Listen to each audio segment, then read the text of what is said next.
Bacana, acabou então a parte de ultrapassagem. Agora a gente vai falar aqui de parada e estacionamento. A começar entendendo a diferença entre parada e estacionamento. Bom, o parar é imobilizar o veículo pelo tempo necessário ao embarque e desembarque de passageiros. E o estacionamento? É estacionar o veículo, é imobilizar, né? Imobilização do veículo por tempo superior ao necessário para embarque e desembarque. Isso aqui é tempo e finalidade, tá? Finalidade. Tempo e finalidade. Então imagine bem, aqui não pode estacionar, tá aqui a placa, não pode estacionar. Esse veículo pode imobilizar aqui para desembarcar ou embarcar alguém? Pode, porque ele está apenas parando o veículo, ele está fazendo a imobilização com a finalidade de embarcar ou desembarcar alguém e pelo tempo necessário para embarcar ou desembarcar. Pode ver que até tem um reloginho aqui, ó, simbolizando o tempo, o motorista de trás sabe, é rápido, né? Ele vai só desembarcar alguém e vai liberar, bacana. Então é isso, o divisor aqui de águas é o grande diferencial que distingue um do outro, é a finalidade e o tempo. É para embarque e desembarque? Sim. Apenas o tempo suficiente? Sim. Então é parar. Não é para embarque e desembarque, ou então excedeu ali o tempo, aí é estacionar. Lembrando que se for animal, por exemplo, aí já não é considerado passageiro, é considerado carga e descarga, tá? Você desembarcar ali, ou descarregar um animal, seja um cachorro, um gato, um cavalo, um porco, qualquer bicho aí, vai ser considerado estacionamento. Isso aqui é só para pessoas, passageiros aqui, pessoas. Bacana, a operação de carga e descarga é considerada estacionamento, tá? E aí já entra o que eu falei, né? O cachorro, o animal, ele entra aqui como estacionamento, carga e descarga. Agora, estacionamento em rodovias. Vamos ver. Nas rodovias, os veículos parados ou estacionados devem posicionar-se fora da pista. Vejam bem, nós temos aqui a pista de rolamento, nós temos o acostamento e fora da pista, nessa área verdinha aqui, aí sim você pode estacionar. Fora da pista. Bacana.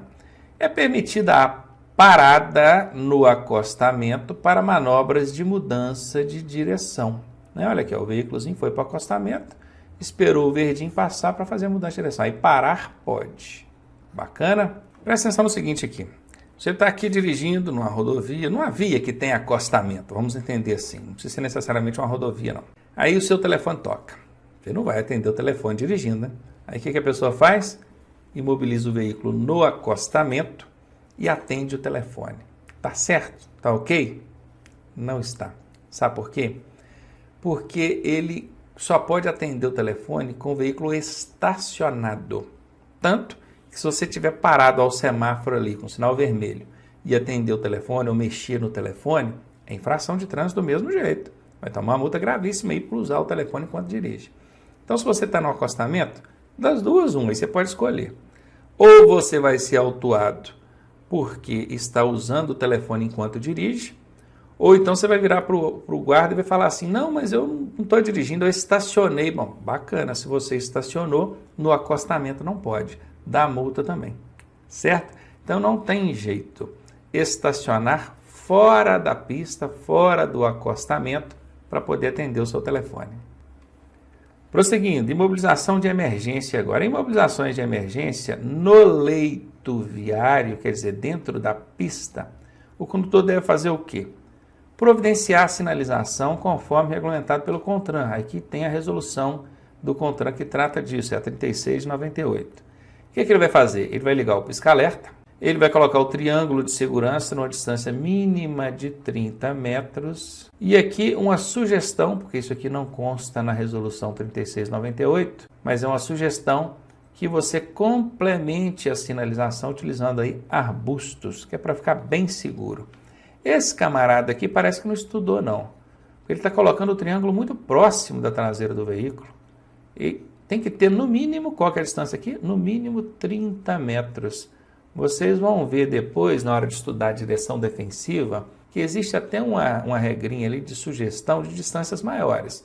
Mas a lei, a regra, exige que seja a no mínimo 30 metros. Não dá para colocar coladinho no carro, igual o camarada está colocando aqui, né? Então, bora para frente. Estacionamento de veículos de duas rodas. Os veículos de duas rodas devem ser estacionados de forma perpendicular à guia da calçada e junto a ela. O que é o perpendicular? O perpendicular é isso que vocês estão vendo aqui, ó, é o chamado estacionamento em ângulo. E aqui pouco importa se o veículo está com a frente voltada para a calçada ou com a traseira voltada para a calçada. Pouco importa. A legislação não define isso. Apenas diz perpendicular à guia da calçada. E quando fala junto a ela, porque, claro, independentemente dela estar com a traseira ou com a frente no meio-fio, ela tem que estar próximo do meio-fio. Aí respeitando aqueles espaçamentos, né?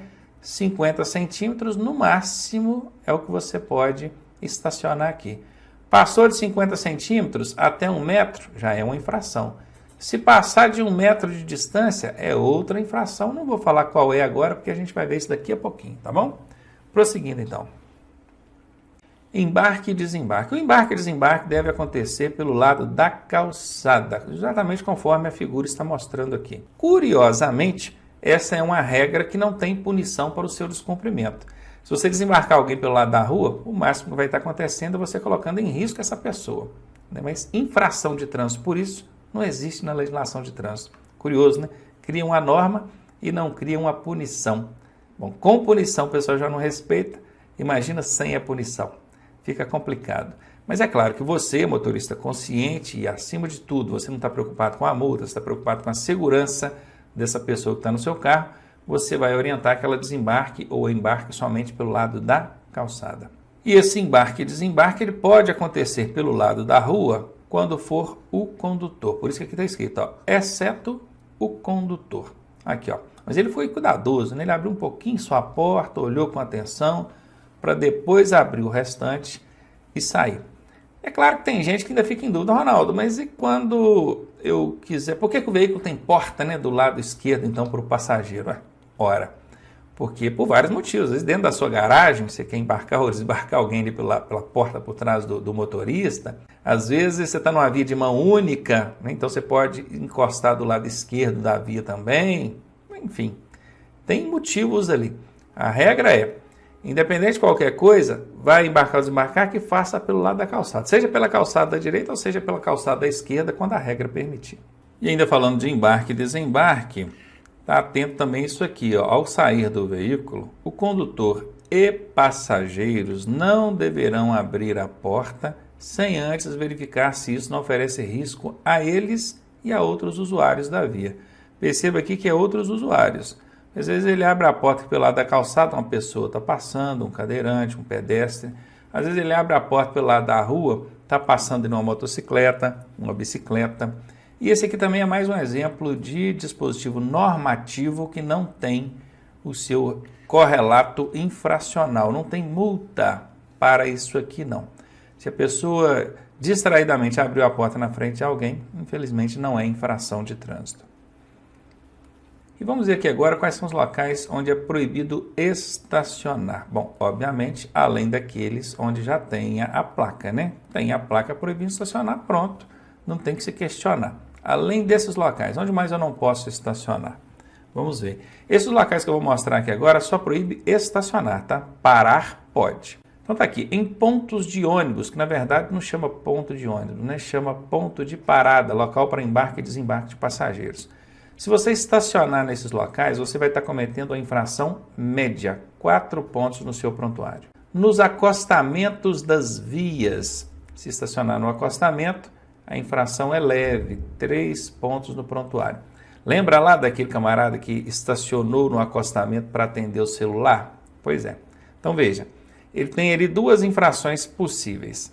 Ou ele está só parado, aí não é infração, mas não é infração por parar no acostamento, né? Mas é infração porque ele está usando o celular, porque parado não pode usar o celular enquanto dirige. Ou ele está estacionado, e aí estando estacionado ele pode atender o telefone, mas aí também é infração. Agora escolhe aí, entre a leve e a gravíssima, qual que você prefere levar? Na verdade não é nem uma questão de escolha, o agente que está fiscalizando ele já tem ali os critérios para saber qual das duas ele vai aplicar. Aí nesse caso ele vai aplicar aquela que é menos punitiva para o condutor. Infelizmente, Essa é a regra. Então ele vai aplicar por estacionar no acostamento e não por usar o celular. Junto ou sobre hidrantes. Eu acho que vocês sabem bem o que é hidrante, né? Aquele local ali onde o carro do Corpo de Bombeiros, principalmente, coloca a mangueira ali para poder tirar água, para poder tanto abastecer um caminhão-pipa, como também para apagar um incêndio, coisa do tal. Se você estacionar sobre a área do hidrante ou junto, do lado da área do hidrante, é infração média, tá? 4 pontos. Agora, detalhe, não basta ter o hidrante não, tem que ter a sinalização regulamentadora mostrando ali. Em frente a rebaixamentos de calçada. Esse rebaixamento de calçada é entrada e saída de veículos, né? Uma garagem, por exemplo. Estacionou ali, é infração média, 4 pontos. Impedindo a movimentação de outro veículo, também uma infração média. Como é que é esse impedindo a movimentação de outro veículo, hein? Vamos supor que essa quininha aqui da minha tela, amarela aqui, ó, seja a calçada. Aí tem um recuo da calçada aqui, ó, né, onde os veículos podem estacionar. Aí chegou um veículo, estacionou aqui, bacaninha, estacionou aqui, tá aqui estacionado. Aí você vê, estacionou o seu veículo coladinho atrás dele aqui, ó, olha, coladinho. Na hora que o motorista desse carro que chegou, ele precisa fazer uma marcha ré e manobrar para sair e não consegue. Se aqui fosse um outro veículo, né, ao invés da calçada aqui fosse um outro veículo, aí ficaria difícil para o guarda de trânsito entender quem foi que fechou quem, né, se foi o da frente ou se foi o de trás. Mas sendo isso aqui ó, um obstáculo físico, uma calçada, por exemplo, e você estacionou no recuo aqui, então você está de frente para o obstáculo físico, o outro chegou, colou atrás, este de trás aqui está impedindo a sua movimentação. Se ele está fazendo isso, ele está cometendo uma infração média, 4 pontos aí para ele. Mais uma, em áreas de estacionamento exclusivo.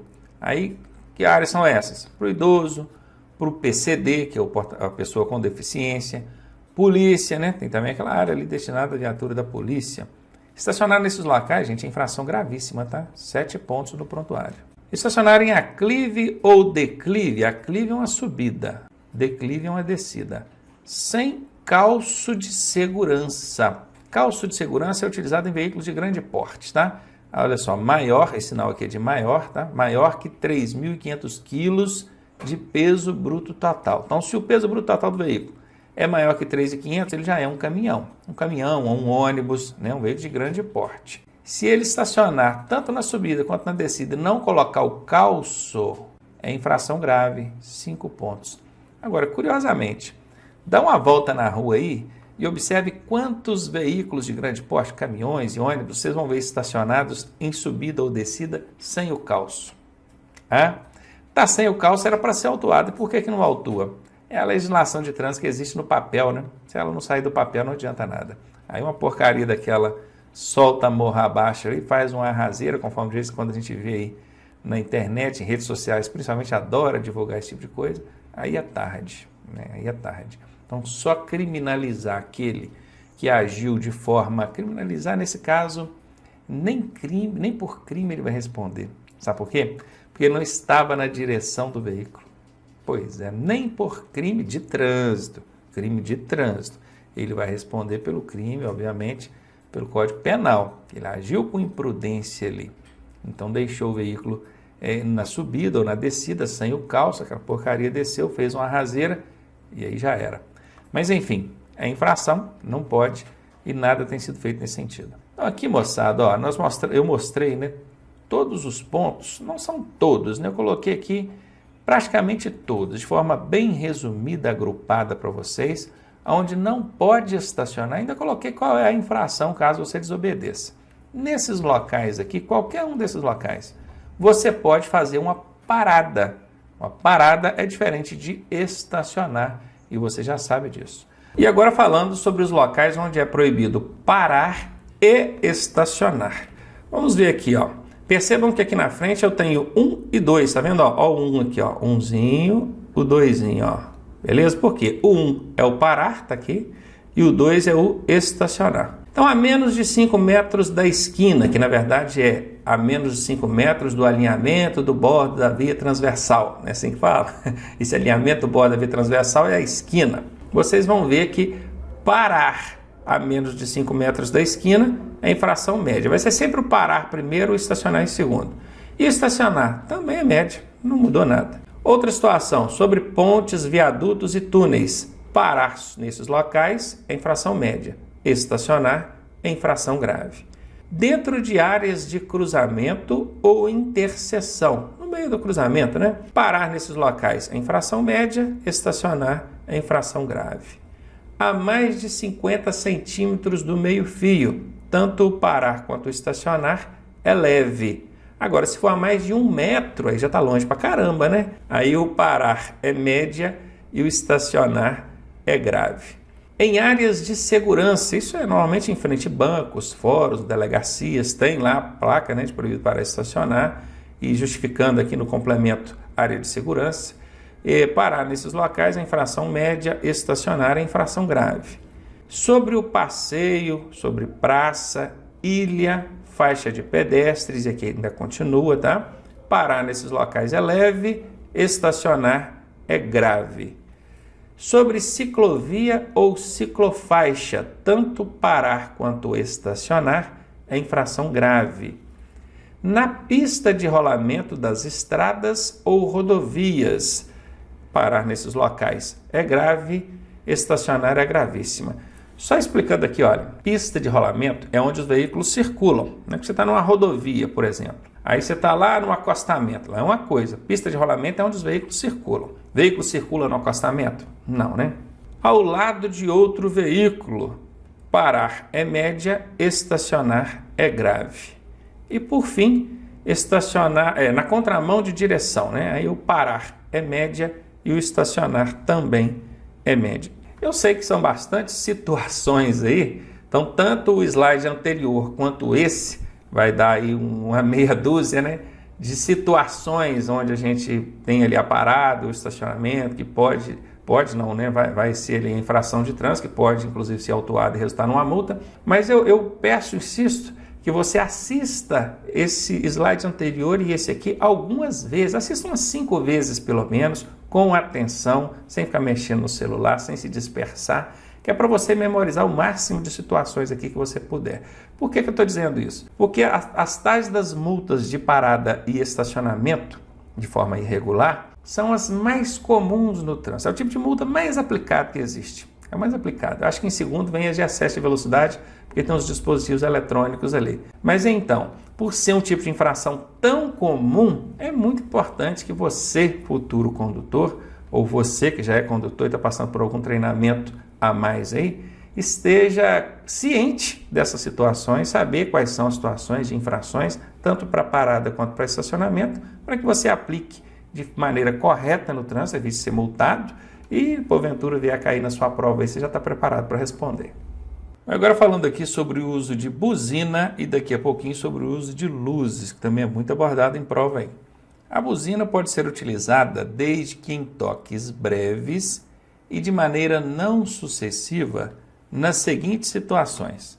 Como advertência, na iminência de um acidente, então a fim de evitar o acidente, você vai dar o toque na buzina ali. E nas vias rurais, quando quiser ultrapassar um outro veículo.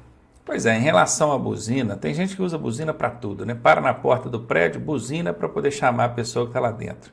É o entregador de pizza que parou, buzinou. Tem gente que anda pela rua fora dirigindo, toca a buzina para cumprimentar os outros, né? E aí, beleza? Também não pode, tá? A buzina, quando usada inadequadamente ou indevidamente, é infração de trânsito. É infração de trânsito leve, mas é infração de trânsito. Vai 3 pontos aí no prontuário do condutor.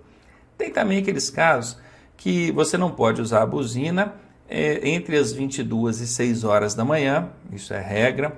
Não pode usar a buzina também próximo a áreas hospitalares, né, templos religiosos, escolas, porque isso aí prejudica, né, o trabalho ali, áreas hospitalares principalmente. Enfim, tem essas regrinhas aí. Agora a buzina, quando precisar de usar, que são só nesses 2 casos, né, a fim de alertar alguém para que não aconteça um acidente, imagina aquele ciclista que está ali, ó, em zigue-zague. Ele dá uma pedalada para a direita, a bicicleta vai para a direita, dá uma pedalada para a esquerda, a bicicleta vai para a esquerda. E você está querendo passar ali, aquela coisa, então você vai dar um toque, 2 toques no máximo na buzina, toque breve e curto, que é para alertar ele, para ver se ele consegue manter pelo menos alinhado ali, para você conseguir passar por ele, mantendo a distância de 1,5 m, né, que é que tem que manter da bicicleta, tudo bacaninha.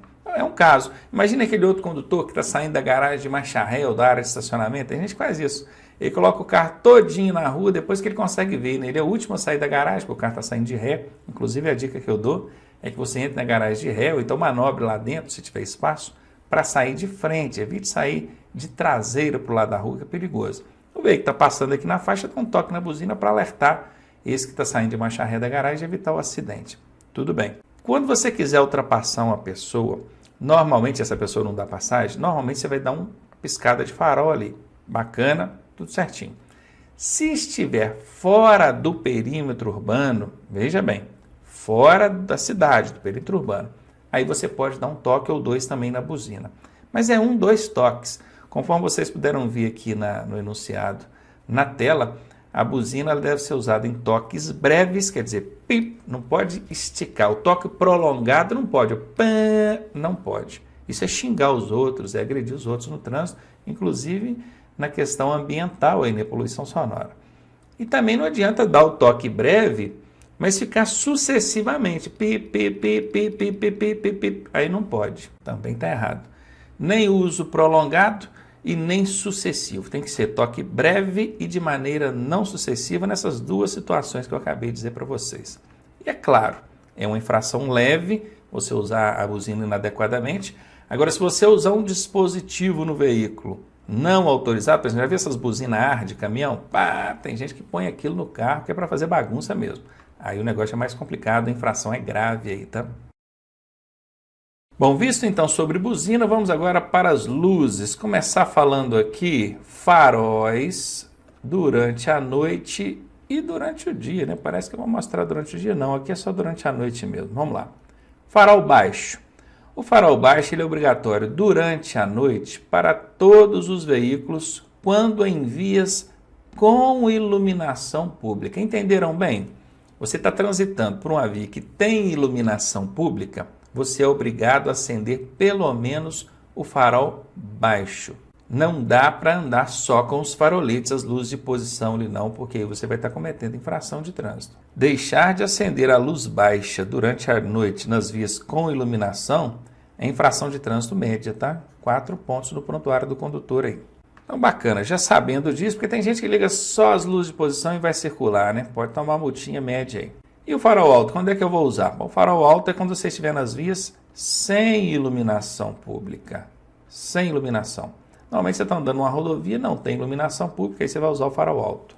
Então está aqui, ele é obrigatório durante a noite para todos os veículos quando em vias sem iluminação pública. Ao mesmo tempo, você também não pode usar o farol alto em vias com iluminação pública. Fazendo isso, você vai estar cometendo uma infração leve e vai levar aí 3 pontos no prontuário. Se a via não tem iluminação, você tem que usar a luz alta. Lembrando que deixar de usar aqui o farol baixo é média e usar o farol alto, vou até tirar daqui, né? Usar o farol alto nessa circunstância aqui é leve. 3 pontos. Faróis durante o dia. Olha que curioso. Tem muito condutor que não sabe disso, né? Que os faróis precisam ser utilizados também durante o dia em algumas circunstâncias.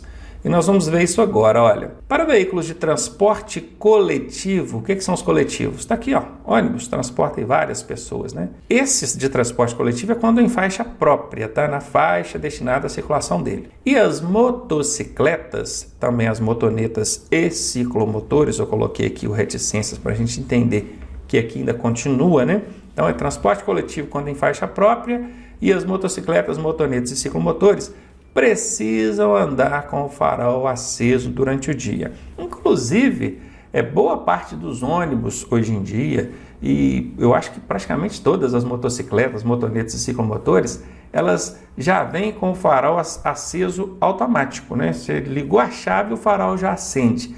E em muitos dos casos não tem nem o botão para desligar o farol. Você ligou o veículo, o farol vai ficar aceso. Porque seja de dia ou de noite, esse farol vai ter que estar aceso mesmo. Então, no caso das motocicletas, é muito comum. Eu acredito que 90% ou mais das motocicletas não tem um botão de liga e desliga do farol, não. Então, você ligou a moto, o farol vai acender. Mas nas motocicletas que você tiver a possibilidade de desligar, tem que tomar cuidado para não andar com o farol desligado. É obrigatório andar com o farol aceso durante o dia. Por quê, hein? Bom, eu imagino que no caso dos veículos de transporte coletivo, por causa do fato de ele estar transportando ali muitas pessoas, às vezes o corredor, né, que é a faixa própria dele, tem pessoas aguardando para poder embarcar ou desembarcar, muitos atravessam ali dentro da faixa, e o fato do farol estar aceso facilita, né, auxilia na visualização desse veículo de mais longe. Não é para o condutor do veículo ver a pessoa lá, não. É para a pessoa ver o veículo se aproximando. Então, um facho de luz que passou ali já pode alertar esse pedestre, alguém que esteja lá, de modo que ele não permaneça na pista, no corredor desse ônibus. E a motocicleta, porque é muito comum as motocicletas andarem nos corredores, entre veículos, né? O tal dos corredores também, né? Então, como elas são veículos mais arrojados, que você consegue fazer deslocamentos para um lado e para o outro em espaços pequenos, e muitas das vezes essas motocicletas se perdem entre os veículos ali, os automóveis. Então, um facho do farol que passou para lá ou para cá já ajuda os demais condutores a visualizar essa motocicleta e evitar ali uma possível colisão. A justificativa é essa. Mas, enfim, você precisa entender que tanto o veículo de transporte coletivo, mesmo na faixa própria e destinada, quanto a motocicleta, precisam andar com o farol aceso durante o dia. Isso dentro do perímetro urbano, rodovia, qualquer lugar, tá? Aqui uma outra situação é quando você estiver transitando por rodovias. Só que rodovias de pista simples. O que é uma rodovia de pista simples? É uma pista só que vai e vem trânsito, né? O fluxo ele é em ambos os sentidos numa pista só. Não são duas pistas. Isso aqui é um exemplo de pista simples, tá? Então tá aqui, ó, rodovias de pista simples e quando estiver fora do perímetro urbano, tá, gente? Por que isso? Porque é muito comum de, às vezes, uma rodovia passar por dentro do perímetro urbano. Aí qual que é o problema? Aquele condutor que já está vindo de uma viagem longa, passando por aquela rodovia, que vai passar, transitando por aquela rodovia, vai passar dentro do perímetro urbano, ele já está vindo com o farol aceso. Agora o problema é quem reside ali naquele município, naquela cidade, muitas vezes ele precisa usar um trechinho de rodovia pequenininho, às vezes ele dentro da cidade mesmo, rodovia passando dentro da cidade, ele saiu de um bairro, ele pega outro, ele anda ali 500 metros, 1 quilômetro nessa rodovia e ele não vai lembrar de acender o farol, é um trechinho de nada. Então, assim, para que ele não seja autuado, multado por deixar de usar o farol na rodovia nessas circunstâncias, é importante lembrar que o farol aceso durante o dia nas rodovias é só para fora do perímetro urbano. Quando a rodovia estiver passando dentro de perímetro urbano, aí essa infração não existe, que é andar com o farol apagado, né, na rodovia. Bacana? Então guardem isso. Está aqui na tela. Farol aceso durante o dia em rodovia, só rodovia de pista simples, na pista dupla não precisa, e fora do perímetro urbano. O farol aqui é o farol baixo, tá, gente? Está escrito aqui, ó, farol baixo, não é farol alto, não. E ainda tem uma outra condição aqui. Isso se o veículo não tiver DRL. O que é o DRL? É a luz de rodagem diurna. Está invertido aqui porque essa sigla está em inglês, tá? Se eu não me engano, a pronúncia disso aqui é Daytime Running Lamp. Não sou muito bom no inglês, não, mas é algo parecido com isso aí. Então é luz de rodagem diurna. Esse filetezinho de luz aqui, ó, esse filetezinho aqui, ó, ok? Ó, esse filetezinho aqui. Isso aqui, quando você liga o carro, essa luz já acende. Os veículos que forem equipados com o DRL não precisam acender farol baixo durante o dia em rodovia, tá bom? O DRL é suficiente. E para finalizar, é importante a gente entender e saber, porque isso é pergunta de prova, que o desrespeito a essas regras é infração média, vai dar ali 4 pontos no prontuário. Então aquele condutor do veículo de transporte coletivo, que deveria estar andando com o farol aceso lá na faixa própria dele, e não estava, ele está com o farol apagado, ele está cometendo infração média, e ele vai levar 4 pontos aí no prontuário. A mesma coisa se aplica para o motociclista, tá? Esse motociclista que deveria estar com o farol aceso, o farol baixo durante o dia, e não estava, ele vai estar cometendo a infração média. Observem que aqui em cima nós não estamos falando de trânsito em rodovia não, tá? Em rodovia é para todos os veículos. Aqui em cima eu estou falando só do coletivo e motocicletas, ciclomotores e motonetas. Nas rodovias é qualquer veículo mesmo, de pista simples, fora do perímetro urbano, se não tiver DRL. A infração é média também, se o condutor não obedecer a essas regras aqui. Ainda falando sobre farol baixo durante o dia, faróis durante o dia, nós temos também essas situações aqui, olha. Dirigir sob chuva forte, cerração ou neblina, tem que acender o farol baixo. E a outra situação é essa aqui, ó, dirigir dentro de túneis com iluminação pública. Então você precisa acender o farol baixo aqui também. Percebam, prestem atenção, muita gente às vezes fica em dúvida na hora da prova. Ronaldo, mas o túnel é com iluminação, ele tem iluminação, eu preciso acender os faróis? Precisa sim. Mesmo nos túneis com iluminação pública, durante o dia, você tem que acender os faróis baixos. E agora falando aqui sobre luzes de posição. Você sabe o que são luzes de posição? Luzes de posição aqui, ó, no caminhãozinho a gente tem elas, olha, aqui em cima, a gente tem elas aqui embaixo. E não é só atrás, não, na frente também. Tá? Aqui parece que são os faróis, mas não são os faróis, não. Nos automóveis também nós temos luzes de posição atrás, na frente. As luzes de posição são luzes que se acendem, você acende ali no veículo, mas que não clareiam em nada a pista. Se você, durante a noite, acender somente as luzes de posição, numa via que não tem iluminação pública, você não vai enxergar nada, vai continuar escuro do mesmo jeito. Para que servem as luzes de posição? É para os outros te verem. Outro condutor, um pedestre que vai vindo ali, ele percebe a aproximação do seu veículo, ou percebe que o seu veículo está ali, porque as luzes de posição estão acesas. Então vejam bem, qual que é a finalidade das luzes de posição? Mostrar as dimensões do veículo, a posição que ele está, a altura, comprimento, a posição que ele está, e não tem a finalidade de clarear a pista, até porque não clareia. São luzinhas muito fraquinhas que tem ali na frente. Ali nos faróis do veículo a gente tem as luzes de posição, muito fraquinha. Aí quando você acende mais uma seção ali das luzes, aí já acende os faróis baixos e você ainda tem os faróis altos, né? Então aquelas mais fraquinhas que não clareiam nada são as luzes de posição. E elas lá atrás, elas são de cor vermelha, né? Isso nos veículos de grande porte tem em cima também, de cor vermelha, que é para mostrar que ali tem um veículo mais alto e tal. Então essas luzes de posição devem ser utilizadas quando, hein? À noite, ao embarcar ou desembarcar passageiros. Você está ali com o veículo imobilizado, ó, chegou, encostou o veículo e está embarcando e desembarcando. Não desligue totalmente o veículo, não. Deixe pelo menos as luzes de posição acesas, que é para quem está se aproximando ali, um outro carro, uma motocicleta, saber que há um movimento ali, ó, tem um veículo imobilizado ali, mas está com as luzes de posição acesas. Não pode desembarcar algum passageiro, às vezes esse passageiro desatento acaba desembarcando pelo lado da rua, que não pode, né? Tem que ser pelo lado da calçada, mas ele acaba desembarcando pelo lado da rua, não corre o risco de envolver um acidente. Então, vai embarcar e desembarcar, luzes de posição devem permanecer acesas. Também à noite em operações de carga e descarga de mercadorias. Então, tanto quanto for passageiros, quando for mercadorias, né? Aqui obviamente embarque e desembarque, aqui carga e descarga. Manter as luzes de posição acesas.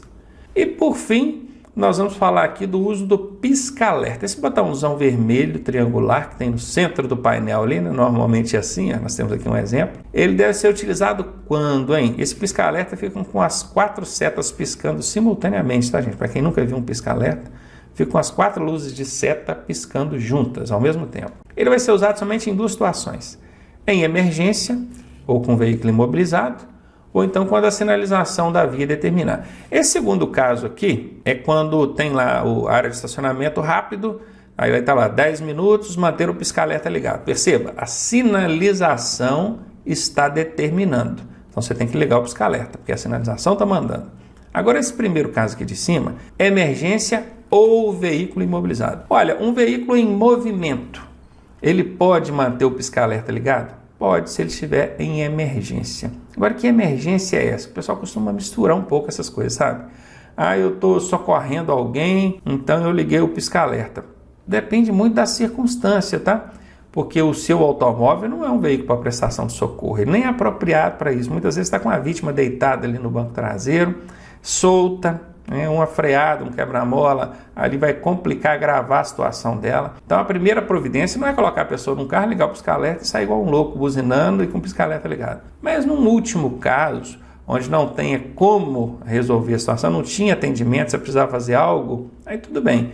Pisca-alerta ligado em situação de emergência. E não é só de prestação de socorro, não.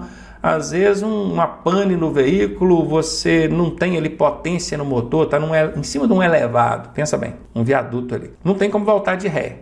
O carro está dando uma pane, você quer andar mais um pouquinho, mas ele está ali, engasga para parar, você liga o pisca-alerta para indicar que você está numa situação de emergência, tenta percorrer mais alguns metros, sair daquela área de risco para então encostar o veículo. Viram? Situação de emergência, mesmo com o veículo em movimento, pode ser usado o pisca-alerta. Agora, o outro caso é com o veículo imobilizado. Olha, o veículo está imobilizado, eu posso usar o pisca-alerta? Pode. Você pode usar o pisca-alerta com o veículo imobilizado. E não precisa ser necessariamente com o veículo quebrado ou numa situação de emergência, não. Aqui diz, se você prestar bem atenção na regrinha, olha aqui na tela comigo, ó, emergência ou veículo imobilizado. Olha, né? Então, a emergência, o veículo pode estar em movimento. Pode estar em movimento. Ou com o veículo imobilizado, não tem que necessariamente estar em emergência. Vai depender muito da circunstância envolvida ali. O que não pode acontecer de jeito nenhum é a pessoa imobilizar o veículo de forma irregular. Tem muita gente que é assim, está lá, proibido estacionar. Aí ele vai, encosta o veículo ali e liga o pisca-alerta. É como se o ligar o pisca-alerta justificasse a infração que ele está cometendo. Que ele está ali estacionado em local proibido. Ah, mas eu estou dentro do veículo, com o veículo ligado. Isso não quer dizer nada.